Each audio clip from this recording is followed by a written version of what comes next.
Let me know when you're ready. Okay, so hello to everyone. We had a fantastic meeting here today, one of many. We talked about the different races that we have occurring during this time, which are, number one, we have a district leaders race that is going on. And we want everybody to be very participatory in that race, but we also want people to be cognizant of the fact that we're actually having a congressional district race as well for Congressional District 10, once led by our late and superb Congressman Donald Payne Jr.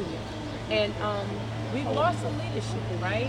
We are healing from that still with the late passing of our also dear Senator Ron Rice, and as well as our Lieutenant Governor Sheila Montague. So, our community has taken quite a few hits in terms of political leadership.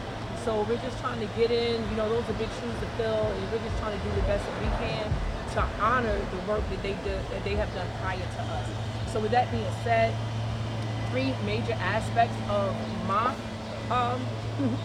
my platform is maternal health, dealing with women. We all know the statistics show, not just the statistics, but I know this from personal experience with friends that I've had that have passed away from giving childbirth. And there's something that really needs to be done about that. We have a lot of people that are working on it. We're thankful for that. I wish to be another voice that is consistent with supplementing those sentiments as well. We also have the issue of book bannings. Now, that's talked about a lot in terms of Florida and Texas, but we're not really talking about how that's happening in New Jersey.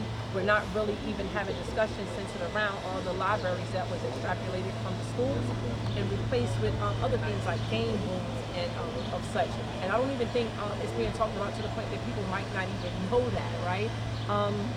And another thing, just protecting our right to vote.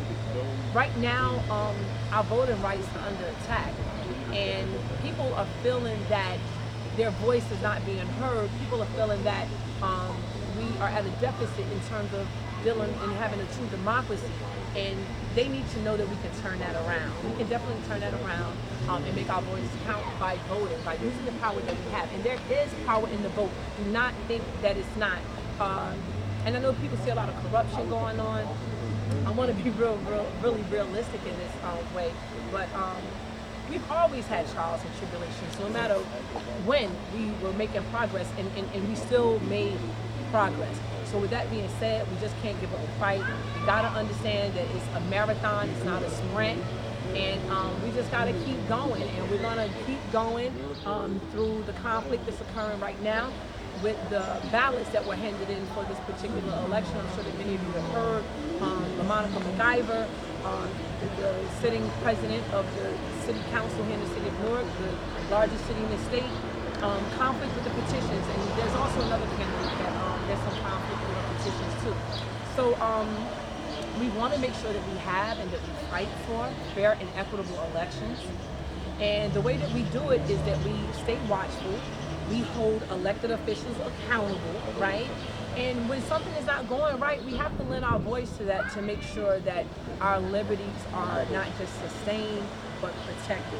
So with that being said, just thank you to everybody that came out today, because there were quite a few people that came out, but we don't want to show faces because, right, we want to keep those identities protected so that people are not targeted. We're living in some very ominous times in terms of politics, and we want to turn that around, right? We still believe in democracy. We still believe in our rights, right? And we still believe in the country of America. And in doing that, we're going to keep going forward. We're not going to give up, right, on democracy or the Democrats just because we're experiencing some turbulence right now. No, we're going to hang in there like never before. We're going to make sure that we turn this thing around, and we will be successful and victorious. Thank you for joining us. Again, this is Zachariah Jackson, BASA News. Good night.